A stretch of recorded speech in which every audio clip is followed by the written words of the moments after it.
বেছে বেছে আত্মীয় স্বজন দাওয়াত দেন, বিভিন্ন জায়গা থেকে আত্মীয় স্বজনরা আসে, আপনার বাড়ি মেহমান হিসেবে আপনি খাবার দেন, তারা খেয়ে দিয়ে সম্মানের সাথে চলে যায়। এ মুসলমান, এই মাহফিল আল্লাহর জান্নাতের বাগান। আল্লাহর জান্নাতের বাগানে যারা বসে থাকে তারা আল্লাহর জান্নাতি মেহমান। আল্লাহ এখানে নাম লিস্ট করে করে, বাছাই করে করে আমার আল্লাহ এখানে দাওয়াত দিয়ে আপনাকে যাকে কবুল করেছে রাত 12টার সময়, তারাই শুধুমাত্র এই বাগানে বসে আছে। কথা বলেন ঠিক কিনা? শুধু এতটুকুন বুঝে যাবেন যে আমরা মর্যাদাপূর্ণ কেন। আপনার বাড়িতে একটা অনুষ্ঠান যদি হয়, ছেলের বিবাহ, নাতির মুসলমানি, খাতনার অনুষ্ঠান যদি হয়, উলিমার অনুষ্ঠান, ফাতিহার অনুষ্ঠানে আপনি নাম লিস্ট করেন কাকে কাকে দাওয়াত করা হবে। আপনি লিস্ট করে করে দাওয়াত করে নিয়ে গেলেন, আল্লাহ পাক লিস্ট করলো আমার কোন বান্দা আমার জান্নাতের বাগানে আসবে। কি দাম আমাদের, কি দামি মেহমান আমরা। নবীজি বললেন সাহাবীরা জান্নাতের বাগান দেখে না পাও, ওই বাগানে বসা। সাহাবীরা বললেন হুজুর মারিয়াদুল জান্নাত, জান্নাতের বাগান কি? নবীজি জবাব দিলেন হিলাকুজ জিকির, জিকিরের বৈঠক, আল্লাহর বেহেশতের বাগান। একবার জোরে বলা যাবে কি সুবহানাল্লাহ? দলবদ্ধভাবে দোয়া করা, এটা কার জিকির? কার জিকির? আল্লাহ। তাহলে আজকে যারা বেদাত বলতেছে মূলত ওরাই হলো অরিজিনাল বেদাতি। কথা বুঝেন নাই মনে হয়? বুঝে বাড়ি যাওয়ার দরকার। এ বড়ুরা আর মুসলমানেরা, রাজা আমার আর বাবাজিরা রে, মাইকের আওয়াজ যতদূর যায়, এই পৃথিবী আল্লাহ খুব যত্ন করে ভালোবেসে আল্লাহ বানাইলেন। আচ্ছা বলেন, আল্লাহ কি আমাদের মুখাফিক কি? আমরা সবাই আল্লাহর মুখাফিক কি? আল্লাহ বলেন কুল হুয়াল্লাহু আহাদ আল্লাহুস সামাদ। আমি আল্লাহ কারো মুখাফিক কি না, সব আমি আল্লাহর মুখাফিক কি? তাহলে আল্লাহর এত দায় ঠেকছে কি আপনার জন্য বৃষ্টি দিবে? আল্লাহর এত ঠেকা ঠেকলো কি আপনার জন্য ফলমূল দিবে? আপনার আল্লাহর এত ঠেকা ঠেকলো কি আপনার জন্য ওষুধ বানায় দিবে? আল্লাহর এত ঠেকা ঠেকলো কি আপনাকে আল্লাহ সৌন্দর্য দিবে? আল্লাহ আপনাকে ভালোবাসে, ভালোবাসে, ভালোবাসে। একটা সন্তানকে মা যেমন কলিজার ভিতর থেকে ভালোবাসে, আমরা অনেকেই ভালোবাসি।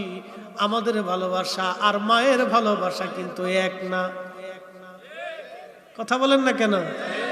আমার দেশের যে মেয়েরা, আমার দেশের যে ছেলেরা বাবার অনুমতি ছাড়া, মায়ের অনুমতি ছাড়া অন্য পুরুষেরা হাত ধরে যারা ঘর থেকে বের হয়ে যায়, অন্য মেয়েটাকে ঘর থেকে নিয়ে চলে আসে,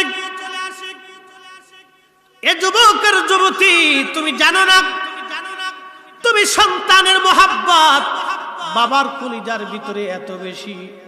তুমি যার হাত ধরেছো তার মোহাব্বত ক্ষণস্থায়ী, সামান্য সময়ের জন্য। আর তোমার বাবার মোহাব্বত, তোমার বাবার মোহাব্বত অনাদি কাল পর্যন্ত চলতে থাকবে। মেহেশরের মাঠেও একটা বাবা যদি জান্নাতে যায় চিন্তা করবে, আহা আমার সন্তানদেরকে যদি নিয়ে যেতে পারতাম। এই মায়ের ভালোবাসা বেশি।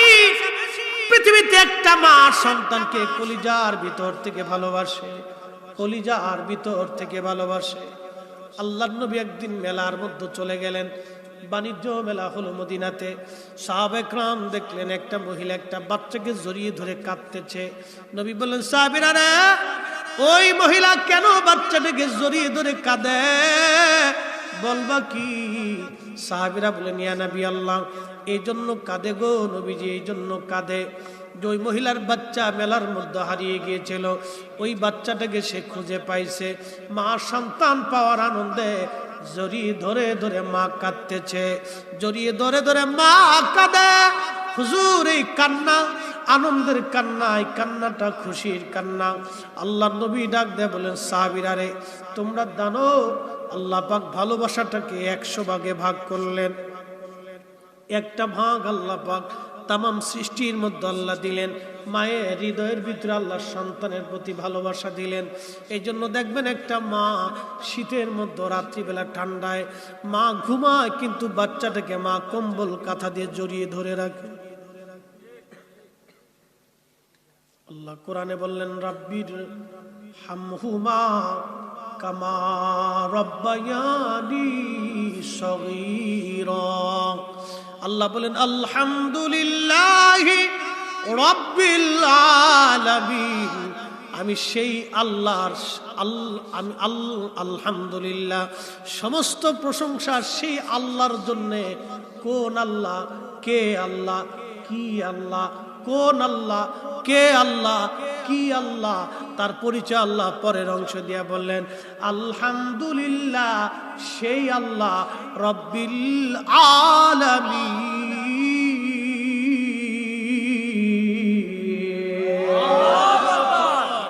সেই আল্লাহ, যে আল্লাহ রব।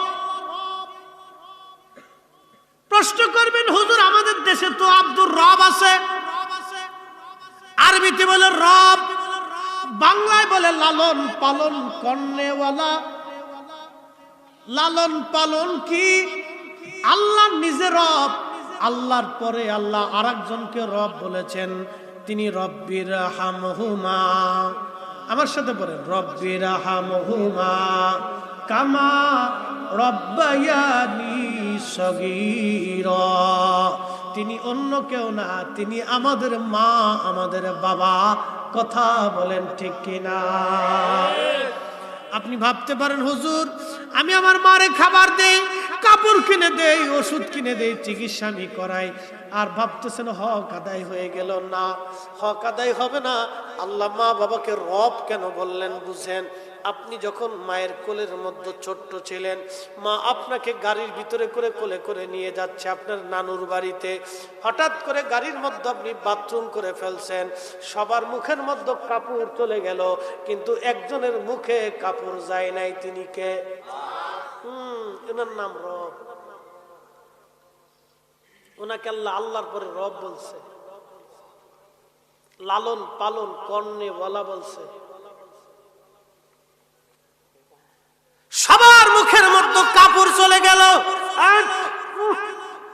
বাচ্চা বাথরুম করে দিছে বন্ধ। সবার মুখে কাপড় গেছে, একজনের মুখে কাপড় গেল না। তিনি মা, তিনি মা। দুইটা ভাগ দিয়ে মনে করছেন মায়ের হক মিটাইছি।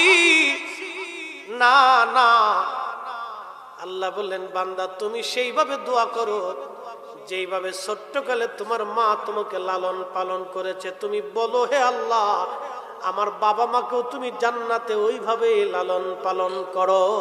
একবার জোরে বলা যাবে কি মারহাবা? এখন যেই ছেলে দোয়া মানে না, তো দোয়া করে কখন? কি কথা কন না কে? আমার দেশের এক দল আছে দোয়া মানে না, আছে না ভাই? দোয়া মানে না, তার মানে যে দোয়া মানে না, এটাই হলো অরিজিনাল শব্দ, বেশি ভণ্ড। বলেন ঠিক না বেশি?